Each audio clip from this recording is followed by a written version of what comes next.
Hello everyone, this is Professor A.R. Shinde. Now we'll start industrial shades. Okay, this is the last chapter in the part stage structure. Okay, so we'll start from the introduction of this industrial shade. So figure shows the various components of industrial shade. It mainly consists of roof trusses, purlins, side purlins or side rail or grit, bracing, columns and their bases, gable end columns, gantry girders, cladding, sag rods, flooring. So in figure, as you can see, there are many there are many label. There is label diagram in which you can see column bracing, sag rods used. So here you can see here this is the ridge point. Okay, the topmost inclined point is the ridge point, and this is the ridge line along the ridge point. Okay, it is the topmost point. This is u point. Okay, this is u point, and this is u line along this point. Okay, then here they have take sag rods or sag tie members how they have used just to avoid the sagging of the steel members when they are when they are sustained to or when they are undergoing to earthquake loads or wind loads. When these members will have flexibility or these members will have buckling of the members, so this sag tie will resist their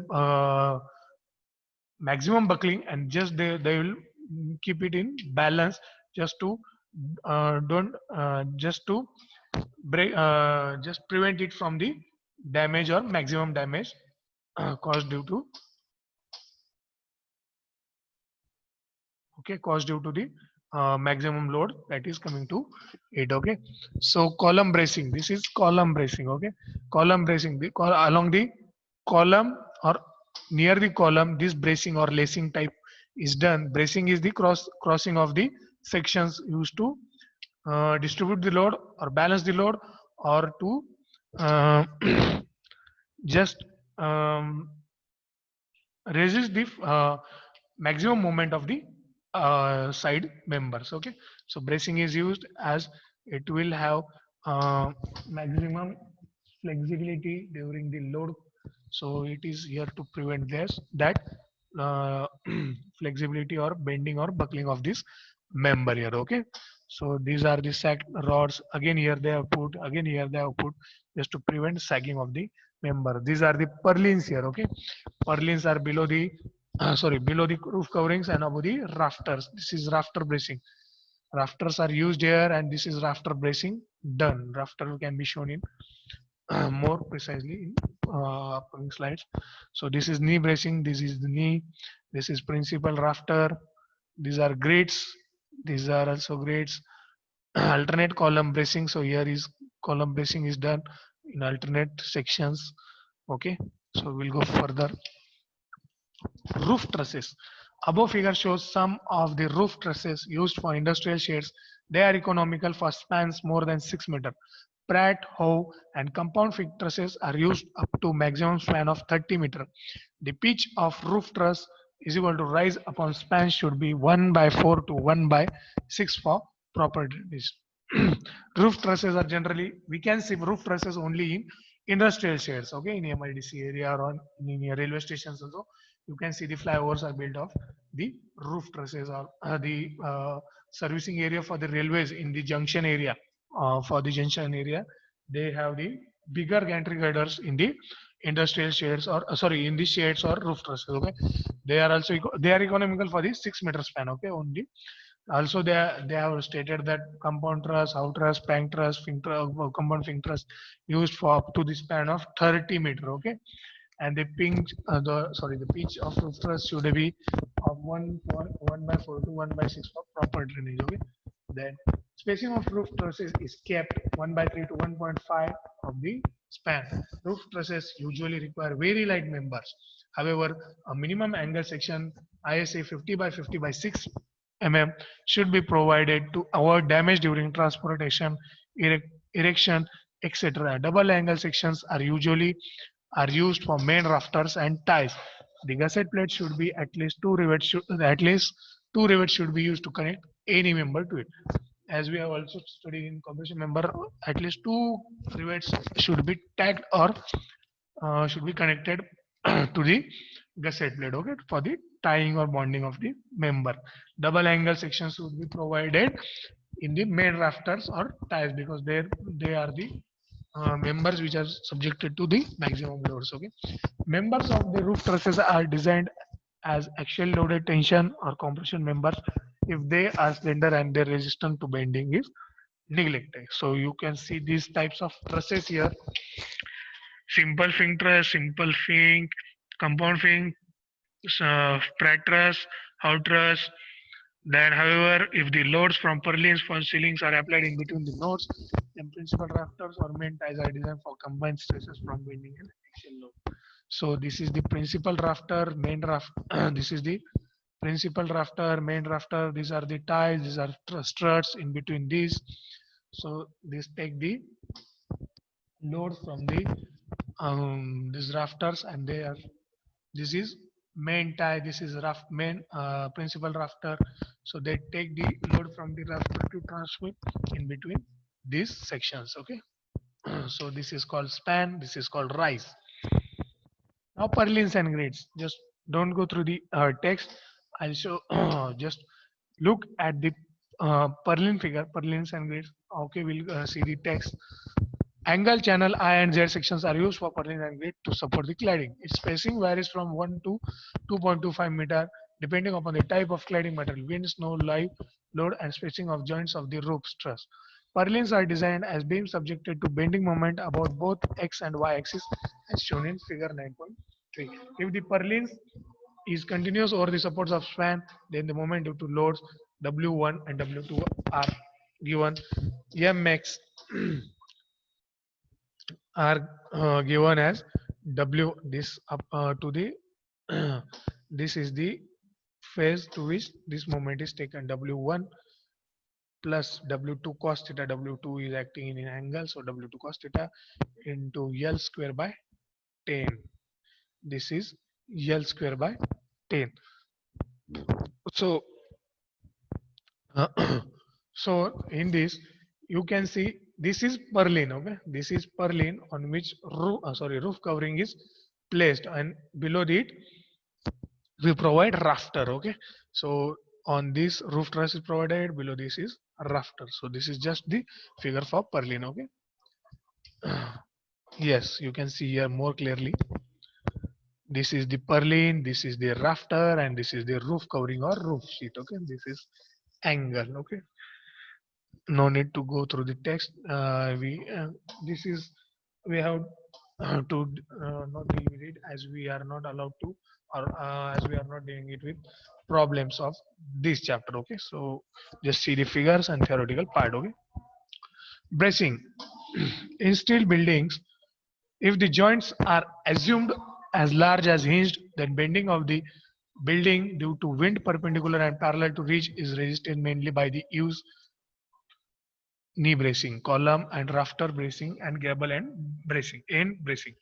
Contribution of purlins and grids to the rigidity of building can't be neglected since only nominal members are required for the embracing. Analysis of loads for the bracing is done approximately by assuming that they are effective in tension only. Okay, so bracing is done for the just to resist the wind load and earthquake load or lateral loads. Okay, so as to not undergo maximum buckling or breaking or cracking of the steel members. They can resist and they are rigid, so which for by which it can be made maximum to flexibility of the section, but it doesn't allow the member to buckle or fail. Okay, so this bracing is done for that. Okay, loads. So these are the types of loads. Gravity loads include dead load due to self-weight, live loads or imposed load due to occupants, snow and rain load, lateral loads, wind load, earthquake loads. So steel structure or roof loads or roof trusses deal with gravity loads such as dead loads, live loads, snow load and rain load. Then lateral loads like wind load and earthquake load. Geometric loads, lack of heat, temperature stresses, settlement. These are the geometric loads. Okay. Miscellaneous loads, erection load while erecting the structure, impact load, impact of anything, vibration or impact. Okay. Soil and hydrostatic load, that is the ground load. Okay. A correct assessment of loads is essential for safe and economical design of the structure. IS Part 1 through 5 lays down guidelines for the assessment of various loads, and some of them are as shown as a follows. Okay, so these are the loads, dead loads, as we have studied in previous chapters. All these loads can be have we have finished all these types of loads. Okay, so dead loads are assumed before the actual design of structure. For example, the self load of a roof truss can be assumed as 100 to 150 newton per meter square. If subsequently the load differs significantly, the design is revised.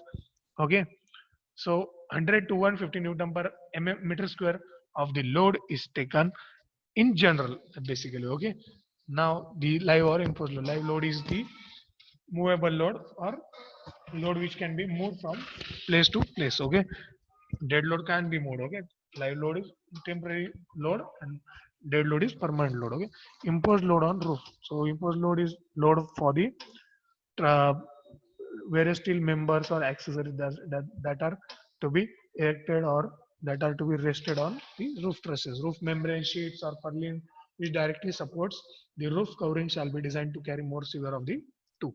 Loads given in table B3: incidental concentrated load of 0.9 kilonewton over length of 12.5 centimeter, 12.5 centimeter square in case of roof covering.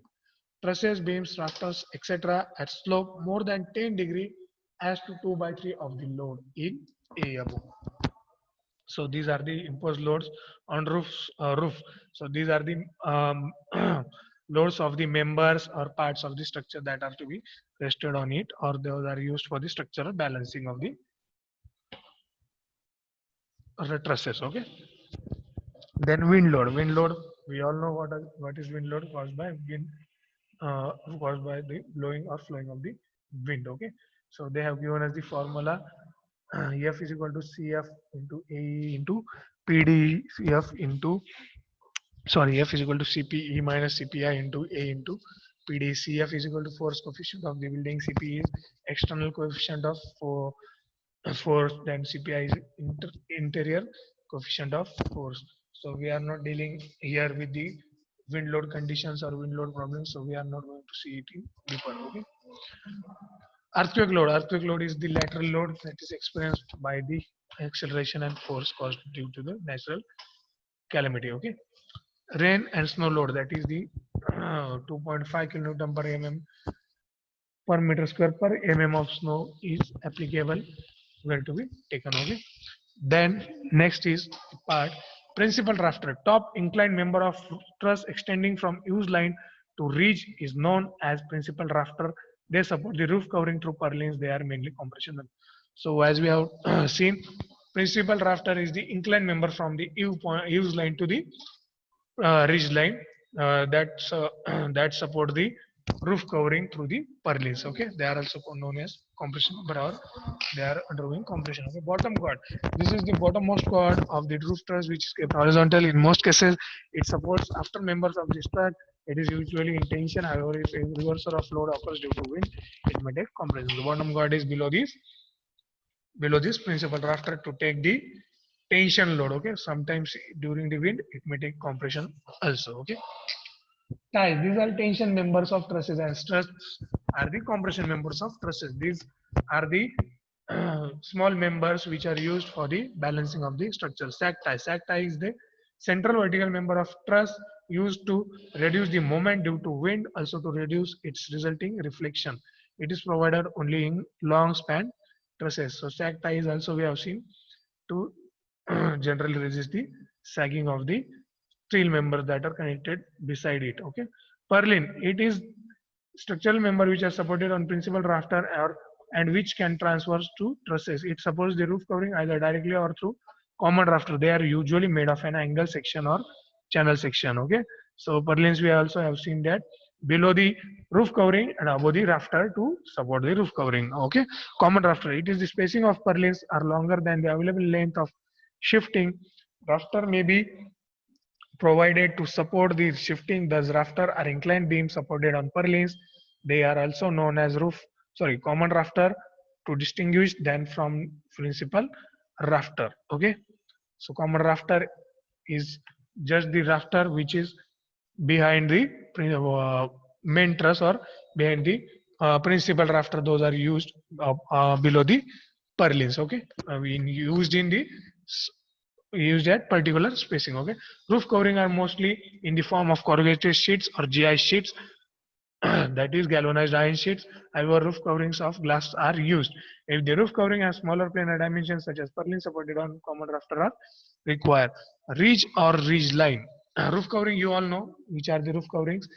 GI sheets and asbestos sheets or cement sheets are used for the roof covering, and somewhere glass sheets are also used. Okay, ridge or ridge line. It is the line joining the vertical of the trusses. Use the bottom edge of the inclined roof is called as eave. So we have seen the bottom edge of the inclined roof or bottom edge of the principal rafter. Okay. Panel point. These are prominent points along the principal rafter between any two members meet. Distance of this principal rafter between any two panel point is known as panel.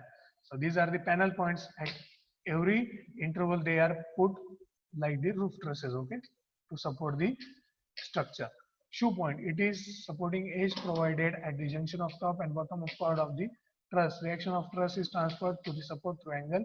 It is support on base plate. Base plate, anchor plate. Base plate support the shoe angle of the truss through bolts. Base plate is anchored to the supporting column or wall.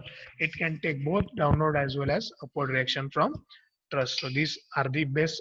So shoe point and base plate, anchor plate are the foundation or ground level members which are given to support the columns or which are fixed in the ground to by with use of anchor bolts or anchor plates. Okay, these are the various types of trusses used in the structure design or structure building. Okay, construction of the structure. So this is all about the industrial shades. Okay, thank you.